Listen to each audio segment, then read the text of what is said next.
The child was born but couldn't sit still. 86 years later with no regret. You know that man can't sit still yet. The Great Depression couldn't get him down. He worked for his dad's store in town, collecting money in small amounts for poor whites and blacks in their furniture accounts. Stetson Kennedy wants us all to be free. Stetson Kennedy wants us all to be free.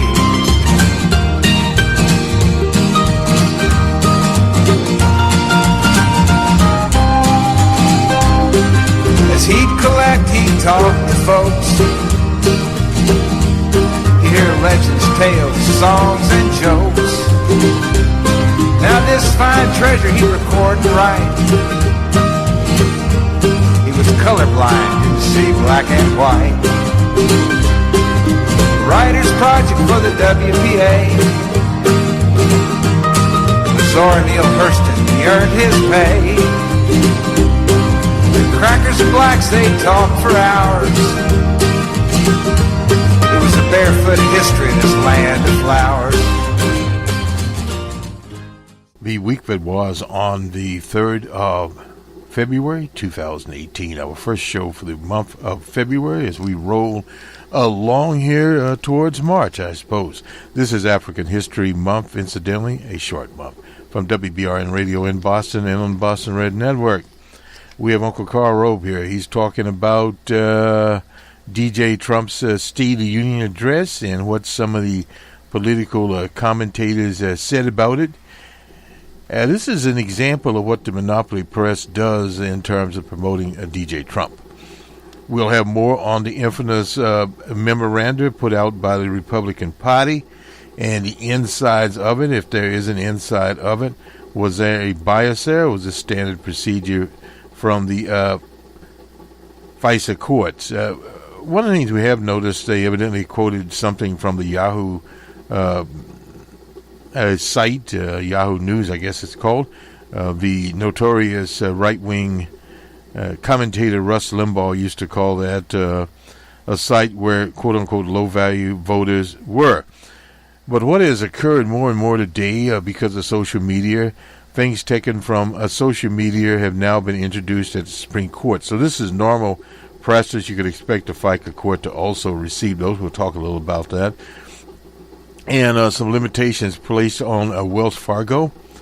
A shift in national policy. The Trump administration has shifted from the Islamic State, ISIL, or whatever you want to call it, back to the old Cold War rallying cry, get the Russian Federation. It used to be get the USSR, Soviet Union, but they changed the Russian Federation. And they throw in a number of other actors here, an excuse of having something to do. Also in Las Vegas, Nevada, or actually, because of the crime in Las Vegas, Nevada, this is from the Review Journal. I think it's in Las Vegas, Nevada. The charging of a man in Chandler, Arizona, for selling piercing type ammo to the individual involved in the situation out in Las Vegas, Nevada. We'll start off here, however, with a Pew a poll on the 30th of January. And we'll put this up. The majority say government does little for older people, the poor, and the middle class. Partisan age gaps in views of government help for younger people. The majority of Americans say the federal government does not provide enough help for older people, 65%, for the poor, 62%, for the middle class, 61%. By contrast, nearly two-thirds, 64%, say the government provides too much help for wealthy people. Opinions are divided about the amount of help the government provides for younger people. About 51% say the government does not do enough for younger people. 29% say the government provides about the right amount, while 13% say it provides too much. This is a national survey conducted the 10th of January through the 15th. 1,503 people there finds the views on government help for the poor, the middle class, and the wealthy.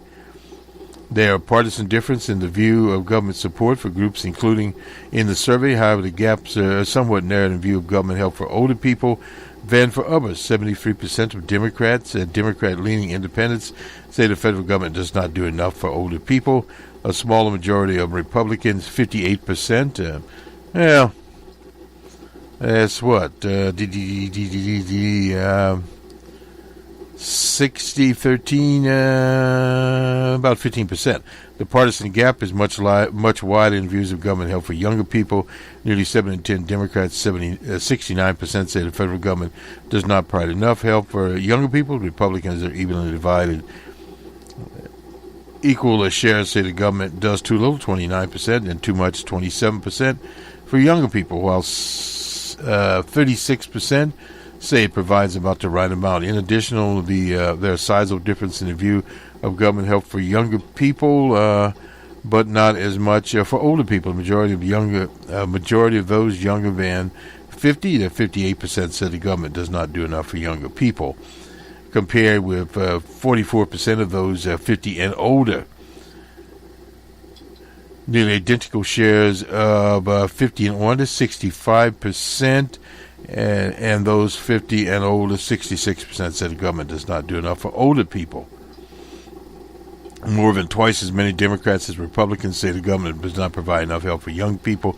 Views of the government help for poor, the wealthy, and the middle class. The partisan divide and need for poor people is wider for other groups. 82% of Democrats say the government does not provide enough help for poor people, compared with 36% of the Republicans. And you see where they stand in this. And about as many Republicans say the government does too much for poor people, 33%. And say it does too little, 27%. Say the help the government provides is about right. That's 27%, excuse me. The Pew Center's recent report on the public political values found that partisan difference in attitudes about aid to poor and the needy have widened considerably over the past 2 decades, 10 years. In fact, 71% of the Democrats say the government should do more to help the needy, even if it means going deeper into debt, compared with only 24% of the Republicans. Democrats and Republicans also differ on attitudes about the government help to the wealthy. A majority of Democrats, 72%, said the federal government provides too much help to wealthy people. As with views about government help to the poor, Republicans are divided. Half the Republicans, 46%, said the government provides too much help for wealthy people. 42% says it provides the right amount. 6% says it doesn't provide enough. Partisan difference in opinions about federal help for the middle class are not as pronounced. 7 in 10 Democrats say the government does not provide enough help for the middle class, compared with about half the Republicans, 51%. Republican attitudes about help to the poor, middle class, and wealthy differ by a family income.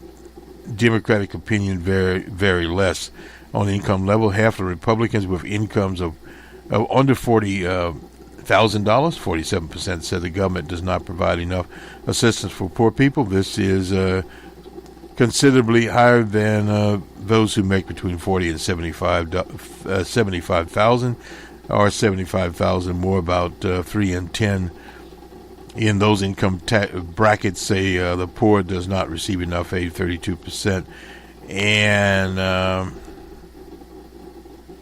28% respectively. Republicans divide by income in view of government help for poor, middle class, etc.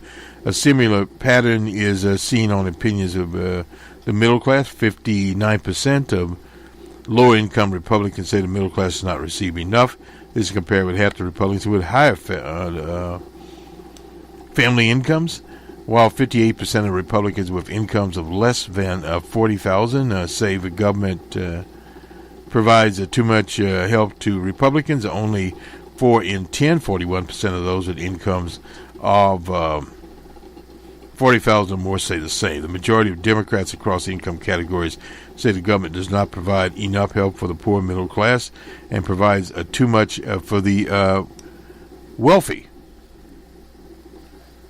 And this is methodology. We won't get into that. We'll skip around here a little bit and go to the story out of Las Vegas. Prosecutors charge man who sold ammo to the Vegas shooter.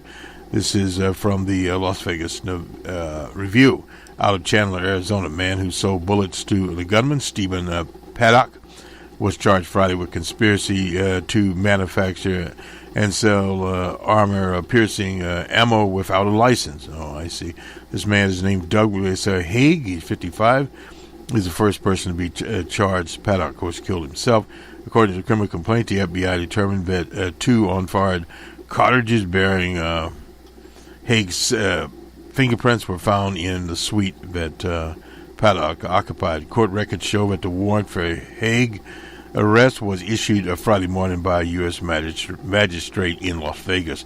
He appeared in a Phoenix courtroom Friday afternoon after holding a news conference with his lawyer and told the reporters he did not expect his client to face charges. The magistrate there, Michelle Burns, released him on his own ER bond on recognizance. And he must remove all weapons, ammo, and related equipment from his home by 5 p.m. on Wednesday. Haig nor his lawyer, Mac Victor, could be reached for comments. During the news conference at the law office there in Chandler, Arizona, Victor said his client sold ammo to Paddock legally. He described him as a law-abiding citizen and a proud American. No doubt. Who is not a political activist of any kind. This is a routine transaction to purchase routine types of ammo that is available in many different retail outlets throughout the state of Arizona. And Haig had no further contact with Paddock.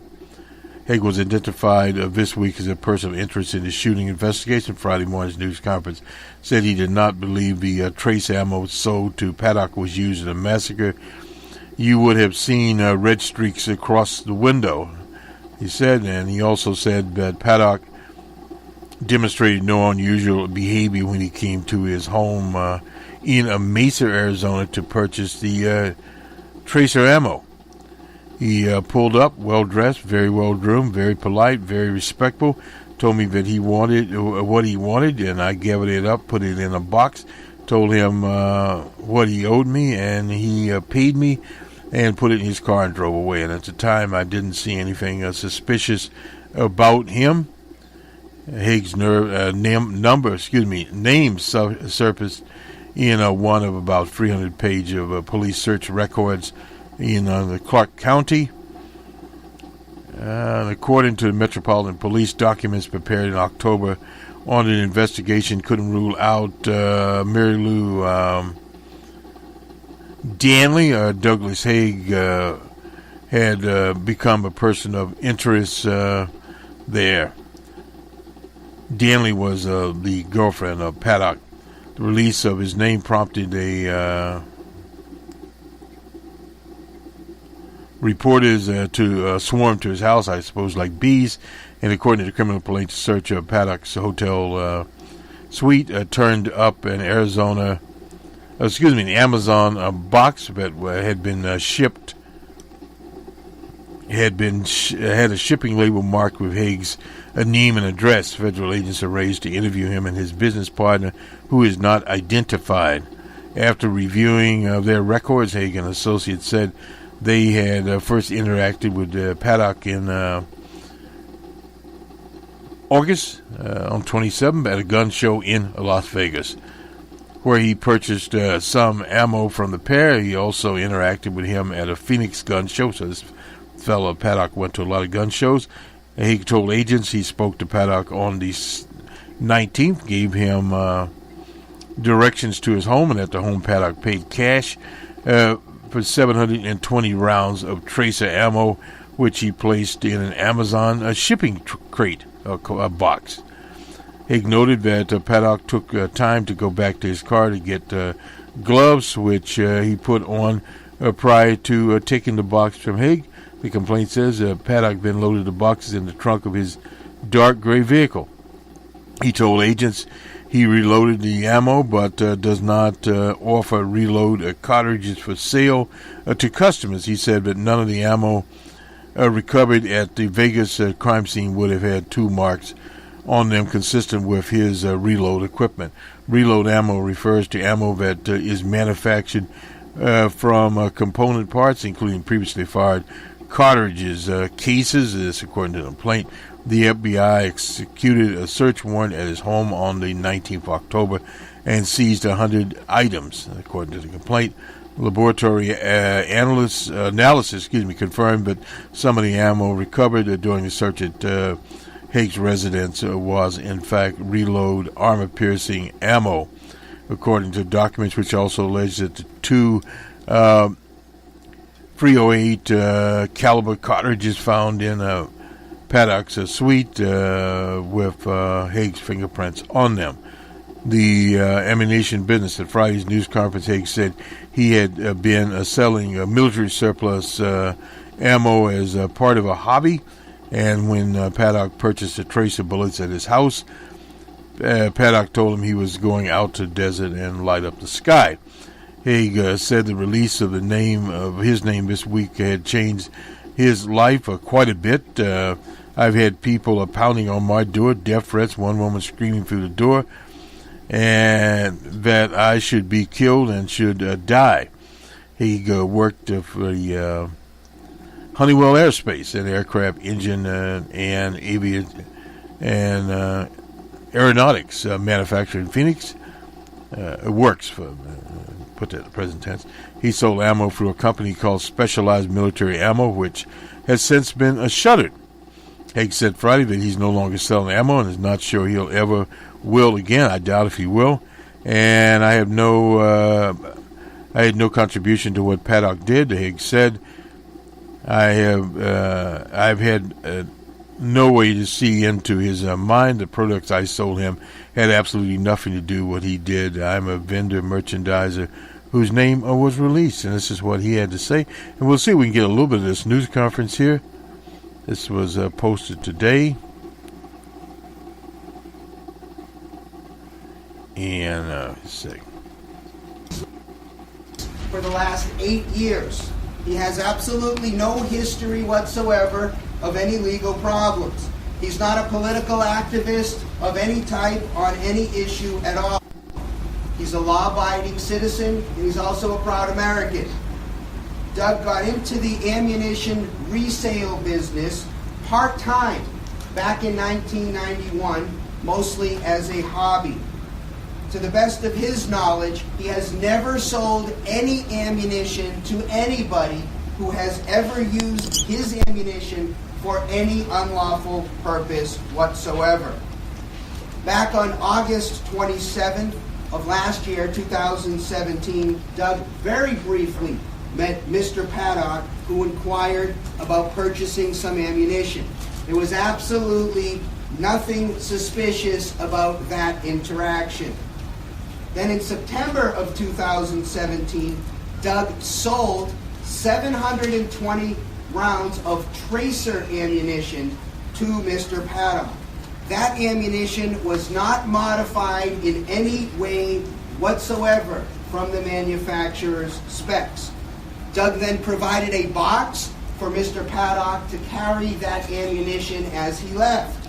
That box happened to contain Doug's personal information, including his name and his address. There was absolutely nothing about that transaction that arose any suspicion whatsoever for Doug. This was a routine transaction to purchase a routine type of ammunition that is available in many different retail outlets throughout the state of Arizona. After that transaction, Doug had absolutely no further contact with Mr. Paddock. They basically had one transaction and one transaction only. To the best of our knowledge, none of the ammunition that Doug sold to Mr. Paddock was used. The news conference from Las Vegas, from Chandler, Arizona, from the Vegas Review Journal. Let me add one other thing here. This is on Ms. Mary Lou Danley, Danley was, of course, the girlfriend. Initially was named as a person of interest. On the 19th of January, the Clark County Sheriff, that's Las Vegas, Nevada, Joe Lombardo, said he didn't expect her to face charges. We'll finish that report out there, and we'll move on here with the eyes on the Russian government increased capability. This is from Reuters. It represents the latest sign of hardening resolve by DJ Trump, his administration, to address challenges from the Russian Federation and from Democratic Republic of Korea. Our strategy will ensure that Russia understands that any use of nuclear weapons, however limited, is unacceptable. Document known as a nuclear posture review.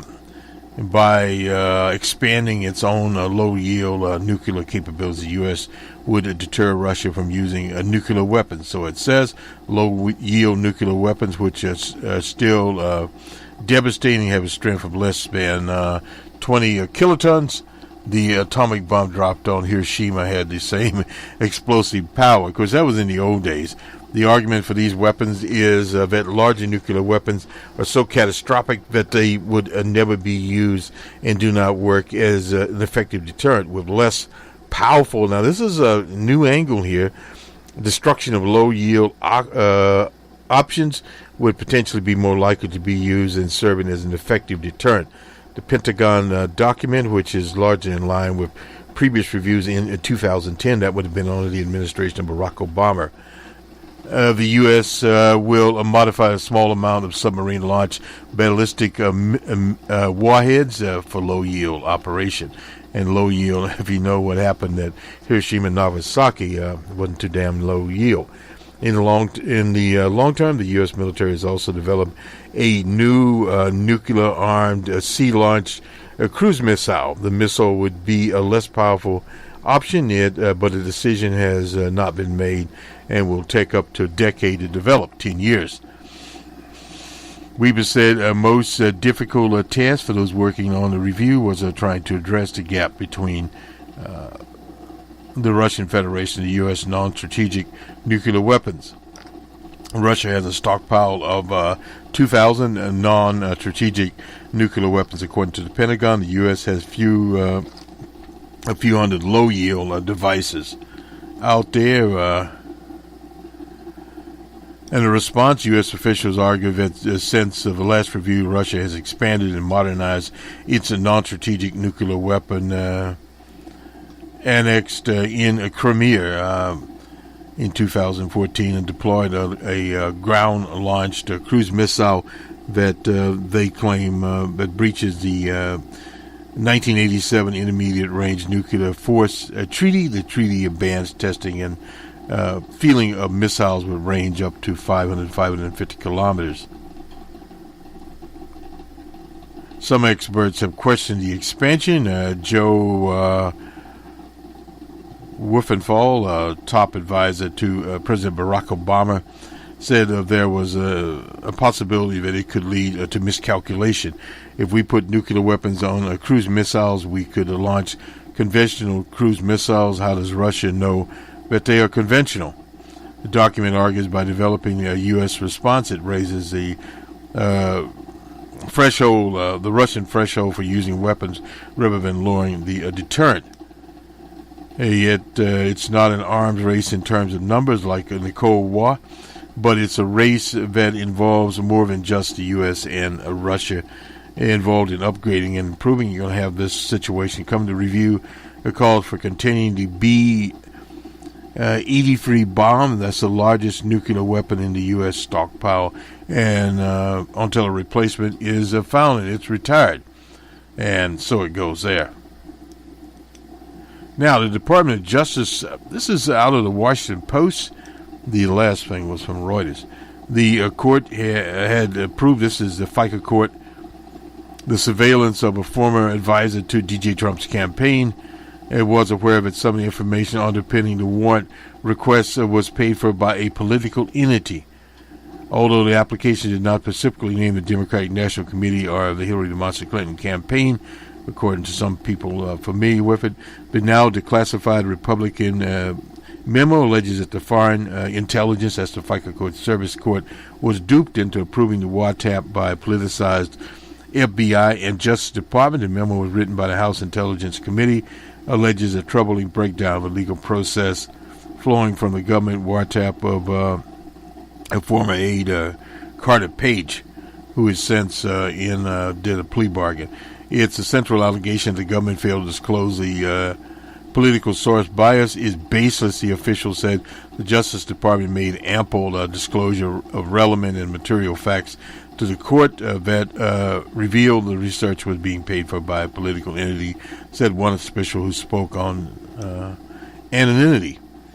No thinking person who read any of these applications would have come to any conclusion but that the work was being undertaken at the behest of people with a partisan aim, and that it was being done in opposition to DJ Trump.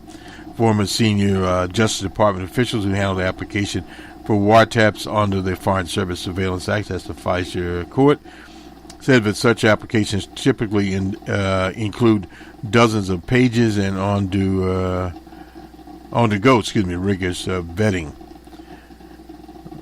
We didn't put in every fact, but we put in enough facts to allow the court judges to judge bias and motivation, credibility of the sourcing. That's from Matthew Olson, a former Assistant Attorney General for National Security, who oversaw the FISA program from 2006. That would have been under G.W. Bush till 2009, the coming in of Barack Obama's administration. The memo, he said, is unconvincing and one-sided. It raises more questions than answers. We would agree upon that. It usually does in this kind of issue. The FICA application to survey page refers to funding by political opponents, or includes if it that reveals a motivation against then candidate Trump. If it did not name the DNC, then the FISA application would be fine, said Dave Kirsch, who led the division. Now, this is Justice Department division from 2009 to 2011.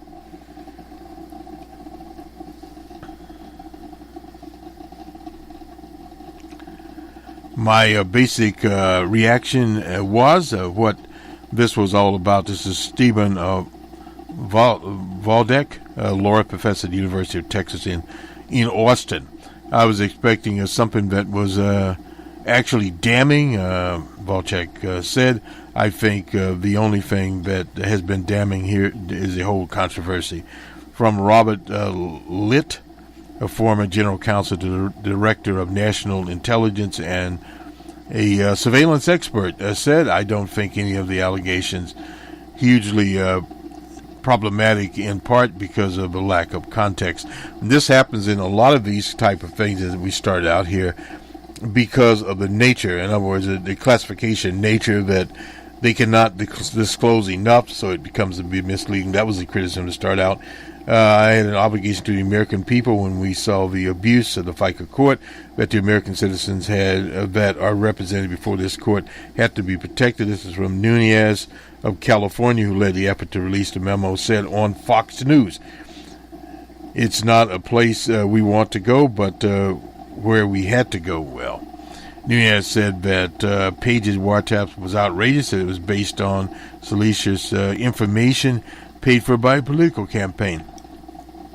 And the issue was the application for surveillance of Page obtained in October of 2017 under the Obama administration, renewed 3 times, including by a senior Justice Department officials in now see, this is where it's interesting. In the Trump administration, to secure the warrants, the government had to persuade a federal judge that probable cause was to believe that Page was acting as an agent of a foreign power and engaged in criminal conduct. I didn't know this, that under DJ Trump's own administration, they renewed this. The memo argued that essential parts of the warrant application was a dossier outlining alleged ties between DJ Trump and Russia, a document compiled by Mr. Christopher Steele, who conducted research for the DNC and the Clinton campaign, but the memo fails to state how significant a role it played in the application. It said, if someone submitted a FISA application was based entirely on a dossier and left out information that was significant to asserting the credibility of the person who gave the information, and that the information about the credibility had made a difference to the court, I think that would be significant. If the dossier was a small factor in a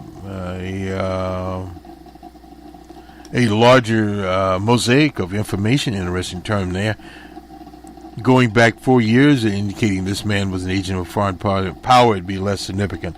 On from the Democratic side, and this is a limitation. This is Adam Schiff here saying that only very selected parts of Mr. Steele's report were related to Carter Page were included in the application. Some of those things were already subject to collaboration. A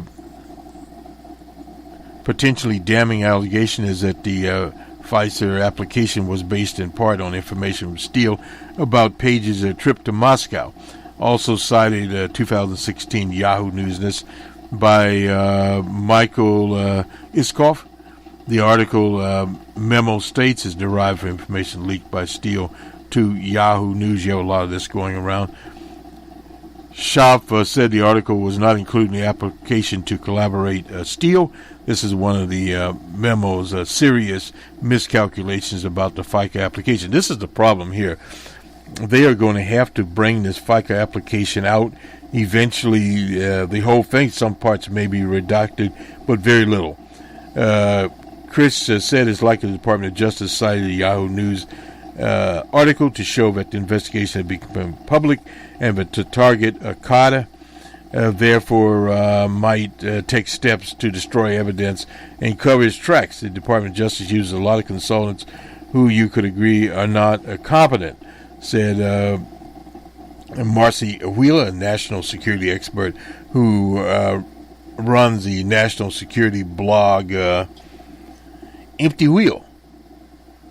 Steele, she said, is a competent consultant. If you want to deal with issues of consultants in the rule of law, you do that systematically, and you don't do it in a one memo. No doubt about that. Empty Wheel is where Wheeler operates out of. And it's interesting. I'd not heard of Empty Wheel, but there's all kinds of things out here on the web.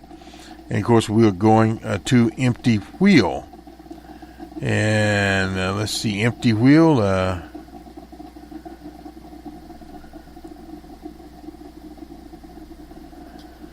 EmptyWheel.net. Empty Wheel.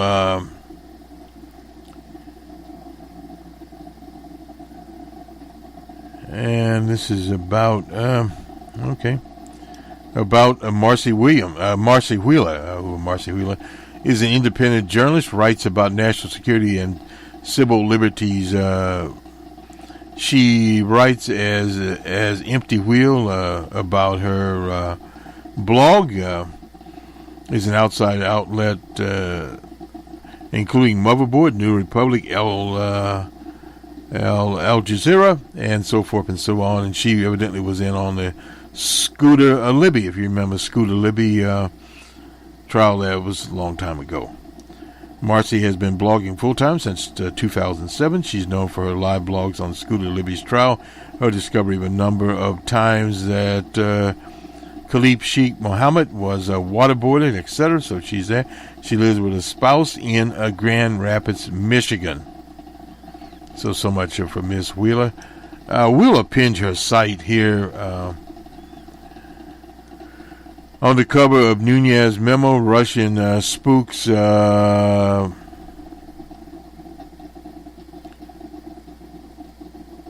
let's see,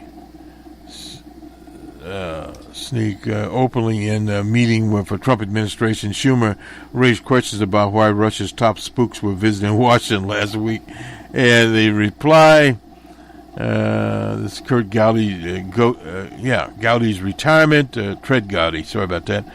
Rethinking the world. It says, we'll check this out here. We've got time. Time is on our hands.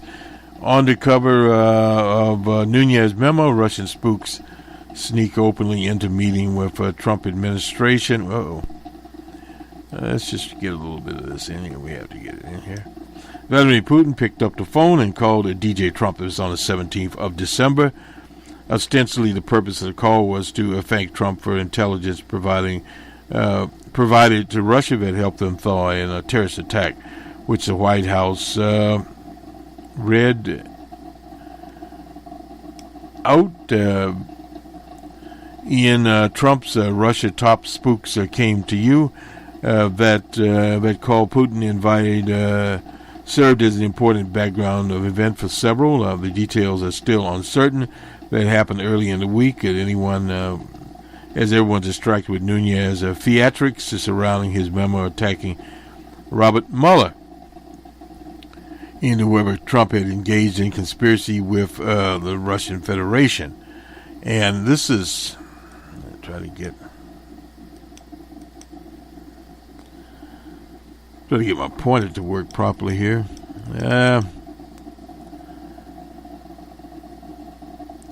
The visit station head of the SVR, Sergei Nishankin, the Russian Foreign Service, was ostensibly announced by the Russian embassy. The call there, all three Russian intelligence heads came to Washington for a visit.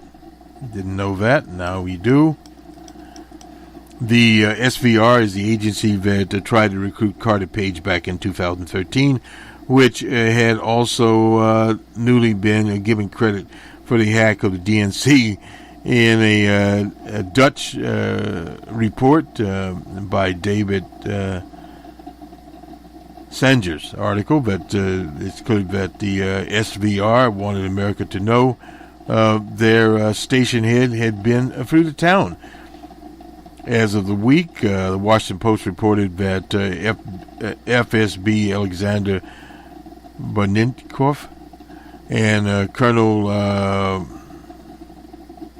Igor Korobopov had been through the town and previously had gotten prime credit for the hack. Gonovikov also was stationed in December 2016. Anyway, this is some. We'll put this up here. Won't go into all of it. Propio met with Sergei Nishankin, the head of the Russian Foreign Intelligence Service, or the SVR.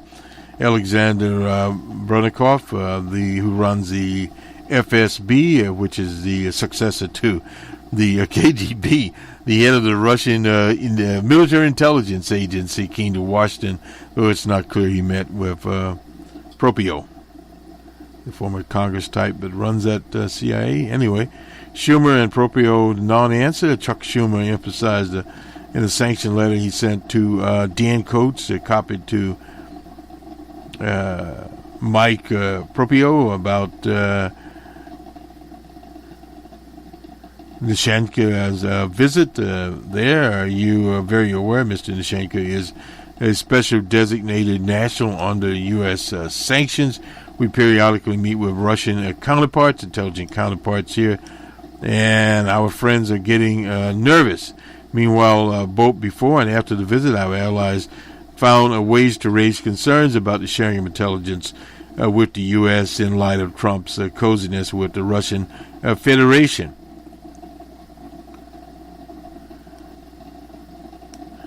The author of the book on the Israelis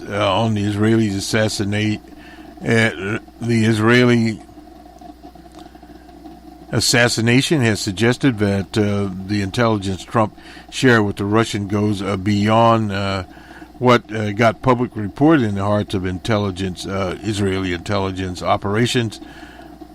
Davies said, I understand the significance of the U.S. sharing with Russia, but it has not been revealed publicly. Berman, the nature of the information that President Trump revealed to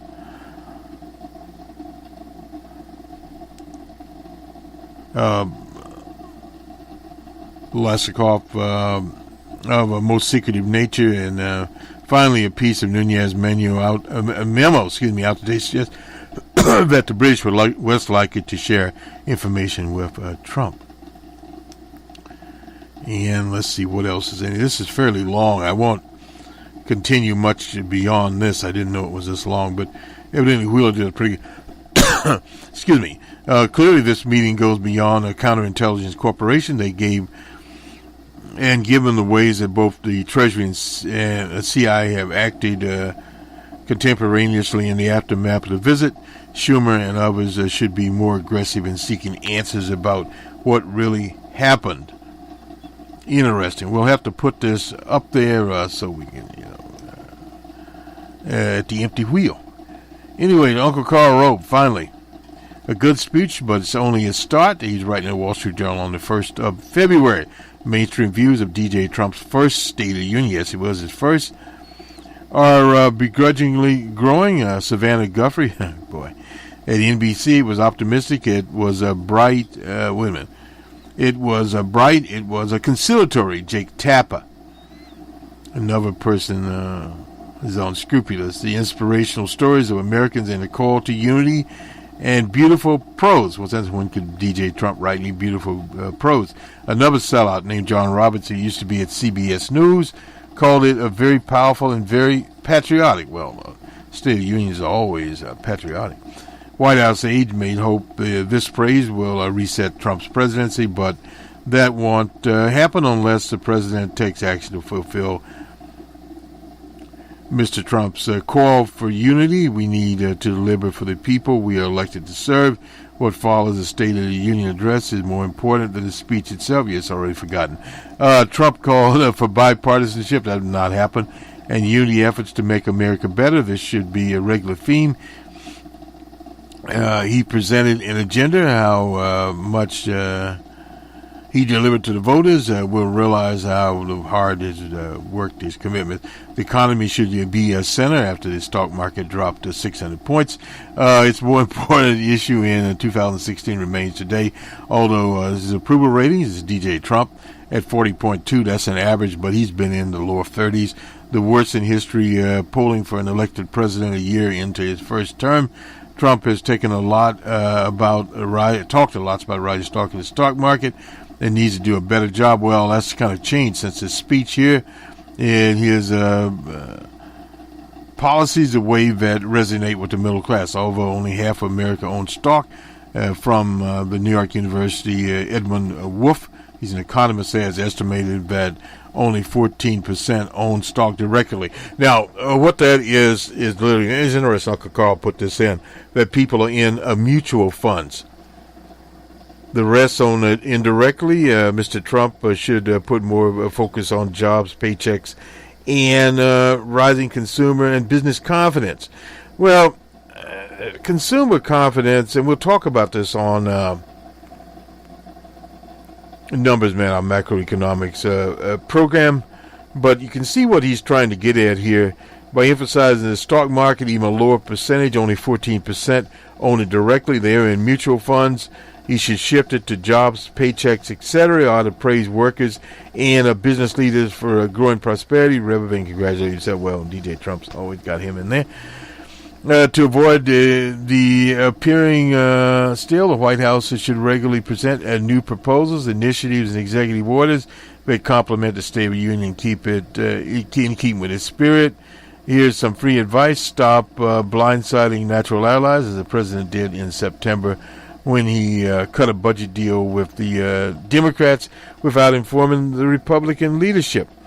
The call for bipartisanism in Trump's address will offset by needlessly partisan digs, as when he whacked Obamacare rather than just simply celebrating the individual mandate's demise. The president should stop insulting Democrats whose voters he needs to advance his agenda. For that matter, he should stop insulting non-Democrats. It isn't to say Trump should stop defending his agenda. He and his spokesman should rebut misleading statements by critics and set the record straight. But the Twitter trash tank, misleading statements, name-calling provides excuse for Democrats not to cooperate with the Republicans. Well, anyway, that's just crazy. If Trump persists in calling Chuck Schumer the Democrats' head clown and belittling Nancy Pelosi, Democrats would be smart not to retaliate with insults. They should simply dismiss his policies. Shouldn't simply dismiss him either. Well, his policies are not in the range of what Democrats can deal with. Instead, he should offer an agenda for what they would do to make America stronger. This would signal voters that Democrats have stopped being the resistance and being more of the alternative, one capable of winning the White House. Yeah, there's some more of this that we don't, unfortunately, have it here. Let me just get a couple other things before we do the sports that have been setting around here. One of the schemes DJ Trump said, he's got all kinds of schemes. Trump wants a cheaper Air Force One, so the U.S. Air Force is buying bankrupt Russian firm on-delivered 747. This is from Defense One. The service is reportedly getting a good deal on the jets, which are listed for about $390 million, are now setting in the Mojave Desert, where they set cars and other things there. Trump, the cost of a new Air Force One is projected to be too high, so he found a way to lower the cost. The Air Force is now finalizing a contract with Boeing. The two planes, according to three defense officials, with knowledge of the deal. The Pentagon would publicly announce the deal as soon as this week. And I didn't check back to see. We're working through the final stages to coordinate the purchase of the two commercial 747A aircraft and expect to award the contract. And the Air Force One is not expected to disclose the specific value of the Air Force, but officials say the Air Force is getting a good deal. Boeing is listing the sticker price of the 747-8 as $386.8 million. They're getting it for a lot less than that. That would transform from presidential transportation, were originally ordered in 2013. This is from the Russian airline that went bankrupt. An airline makes a 1% down payment when ordering a plane that pays in installments there. Anyway, no installments there. Aeroflot absorbed most of the assets of Trans-Aero, but declined to pick up the 747-81 orders worth $1.5 billion. That's from Global Flight, reported that. So now DJ Trump can pick it up. The standard, turning a standard 747 into flying White House requires more than blue and white paint. After the Air Force takes ownership of the planes, the contractors will give them state-of-the-art communication system, defensive countermeasures, hardening to withstand electromagnetic pulse caused by a nuclear explosion. New custom interiors will have conference rooms, office, and seating for the White House staff, guests, and reporters. So the budget they sent for 2018 to Congress shows that the Air Force plans to spend $3.2 billion in 2018-2022 on the two new Air Force One jets, which would likely fly on, which Trump would likely fly on if he's elected to a second term. In other words, the 747 is currently flying as Air Force One are 747-200s. Older models started flying the presidents in the 90s. So in other words, they'll get these, retrofit them, do what they need to do for them on the cheap. Like buying a used car, but not a used car period there. So again, kind of... this is about the new refrigerator for the Air Force One. That'll cost $24 million. The ones they have now don't work anymore. Defense One's an interesting magazine.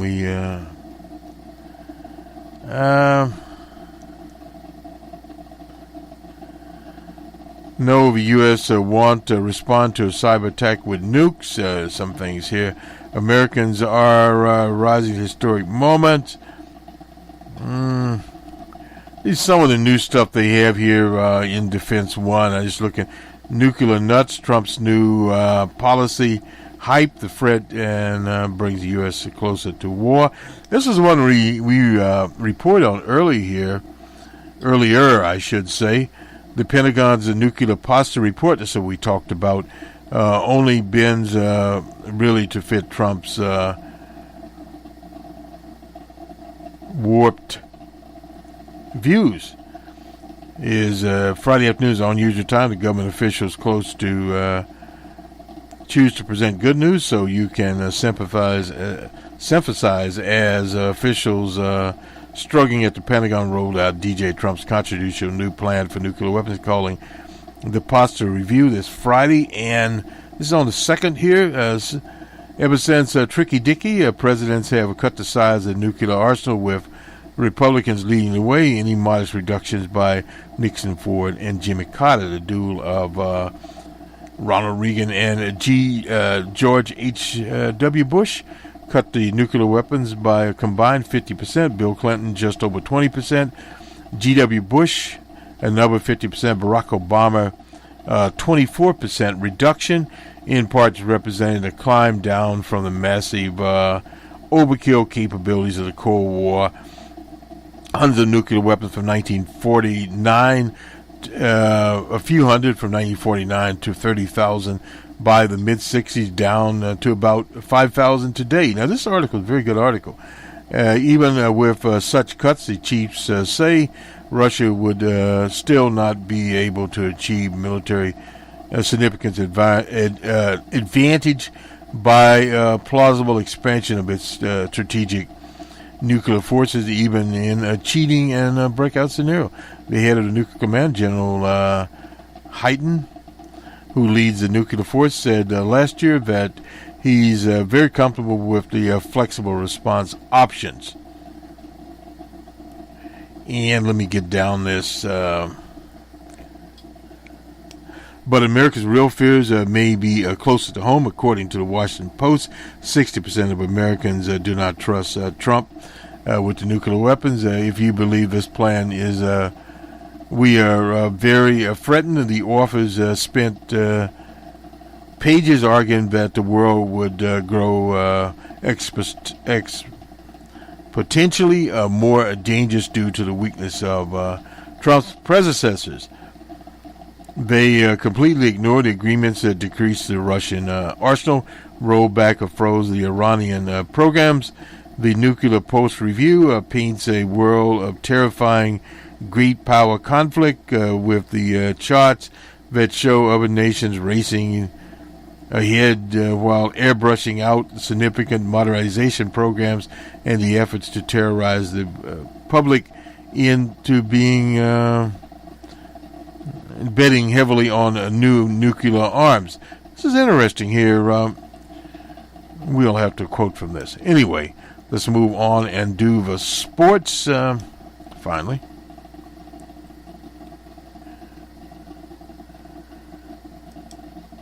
Oh, we don't want to do this. Anyway, nonetheless, we'll have a numbers man. That is our macroeconomics program this weekend, and also an open source report. We'll start this out with the NBA on the 2nd. That would have been Friday night. We're now on Saturday morning. The Pacers were at the Hornets in Charlotte. Hornets 133 to 126. The Hawks were at the Celtics in Boston 119 to 110. Celtics over the Hawks of Atlanta. The Lakers were at the Nets. The Lakers 102 to 99. The Lakers are finally winning something there in New York. The Trailblazers at the Raptors in Toronto. Raptors 130 to 105. The Heat and 76ers in Philly. 76ers 103 to 79. Maybe it's an almond. You never know. The Knicks to the bowl game coming up. The Knicks and Bucks in Milwaukee. 2-point game. Bucks 92 to 90. Pelicans and Thunder in OKC. Pelicans 114 to 100 over the Thunder. The the Jazz and Sons in Phoenix. It was all Jazz, 129-97, and finally the Warriors and the Kings down the Sacramento Kings, 119-104. So that is the NBA. On to college ball. We had just one game, evidently. Rhode Island, number 22, and VCU. Rhode Island was 81, VCU 69. On to the NHL and their funny-sounding names. They hadn't had much of this lately. The Canucks and Penguins in Pittsburgh. Penguins 7-4. The Red Wings and Hurricanes. Red Wings 4-1 of Detroit, and the Hurricanes of Carolina. I thought they'd be in Florida. Anyway, the Sharks and Blue Jackets. Sharks 3-1. The Sharks of San Jose and the Blue Jackets of Columbus, Ohio. Who would think so? The Golden Knights and the Wild. Wild 5-2. The Wild in Minnesota. Golden Knights out Las Vegas, Nevada. Nonetheless, we rounded up this. We went from literally the nuclear threat assessment to Nunez cryptic memo. DJ Trump and his State of the Union, where it went, where it didn't go. Old DJ was there. He was an hour, I believe, and 20 minutes, an hour, wait a minute, hold it. Over an hour. Well, anyway, whatever he was, I think he was he 120 minutes? I don't think so. Anyway, it was over an hour, long-winded speech that he was into behind the teleprompter. He took credit for everything. He even took credit for African-American unemployment rates. And this being African-American History Week, unfortunately, it has increased since he made the speech. We'll have all that on Numbers Man. We will have this week special programming for African History Month, which is a short month, incidentally. We'll have some of that, and we'll work on that. We'll have the Monday Morning Quarterback on a Monday morning, as we usually do, on all of our outlets here, from Spreaker to iHeart to YouTube. Very important there. You can catch the schedule on Twitter, on Facebook, and points in between. We'll start this. If you look at any of these channels, you can see what days we're doing it. We don't have times, unfortunately, but days. And hopefully this week we'll preview all about sports, since the old Super Bowl is there. And, of course, we're continuing that boycott. And we'll talk about the various vaccinations facing the players by the owners, and how this is the economics of sports, and how politics blends in with it. The cost of putting on these big events like the Super Bowl and All-Star Game. The hockey game was a little bit different there, but anyway, the millions of dollars in it. How the various corporations, Coca-Cola, we talked a little last night about Papa John's, the pizza business being down because of the NFL boycott. Those are some of the things we'll talk about on this special show. And we're looking forward here. We're in February now. We start looking towards March Madness, spring training coming up. We look at all these things in advance. We're still using modular programming here. Incidentally, what that means is we line up show after A, B, C show. They all sometimes are produced the same night, and they are put up for broadcasting. That's how we do it. That is a modern way of doing it. And we will come with more things. We'll start to modernize the page of bostonred.org. We'll start embedding some of the players there where you can go there, be a little bit more centric. A lady asked me the other day, I have more comments. We do invite you to put your comments there, your comments. One of the big problems is if you do a lot of response and community work, you sometimes don't have time for content. And some of these stories, tonight we actually did some stuff on the air live, but usually requires quite a bit of research as we find Defense One and some of these people out here. We went to Miss Wheeler's blog and read it for the first time, but Marcy, I think whatever her name is, had some interesting stuff there. And I think we'd been there before. with her. But what is happening out here, the landscape there is just tons of information. There's all kinds of blogs out here, specialty blogs on political matters, on economic matters, many of them you've not heard of. In the open source report, we fall back on Mr. Cribbs, who used to work at the Washington Post. Cribbs on security. Give him a plug here, or as they say, a shout out or whatever. But very, very firm type of if you need security, if you're a consumer or if you are an enterprise business, doesn't matter what you are, you need to go to Cribbs on security because he has some of the latest stuff.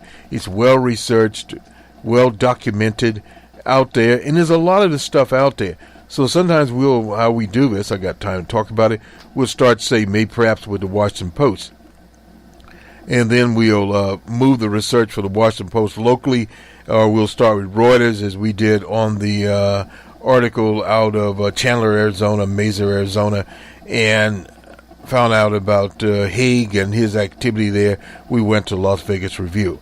So we went to a secondary level. We do this quite often.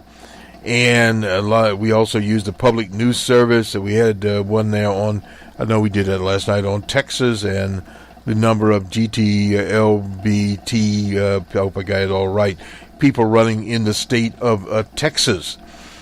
So we try to go to local sources as much as humanly possible to do what we call secondary research there. These articles are written by people that have already researched the story. Now, sometimes we'll go to a third source, someone else there, perhaps a blogger or perhaps whomever, and we'll go, say, instanced on the general agreement with the BBC, which is under the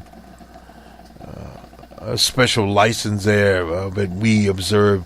Also, the common, it's sort of like an open source license. We'll go there, and occasionally, excuse me, we'll get something. We got a quote here from Fox News or someone like that, but generally speaking, that was out of Uncle Carl's, and we'll go to Uncle Carl.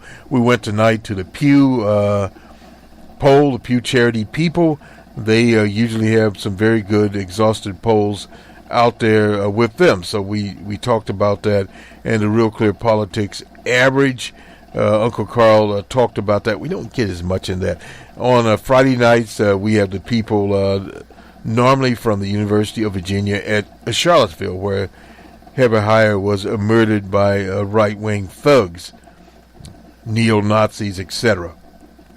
So those are some of the ways that we make up the programs that we do or we produce. We don't make up things. We're not in the fake news business here, unless unfortunately a source is fake. Now this memo and new as this is something thrown together. We'll continue to follow this to see where it goes, what its impact is on the Monday morning quarterback. We'll look at the talk shows, and if it will bring those to you like we did the lawyer for Mr. Haig tonight. Nonetheless, have a good weekend, everyone. We'll talk to you on the Monday morning quarterback. On Numbers Man, we'll talk about the 200,000 jobs that created, and look more in depth to that and the recent losses on the stock market. Good day.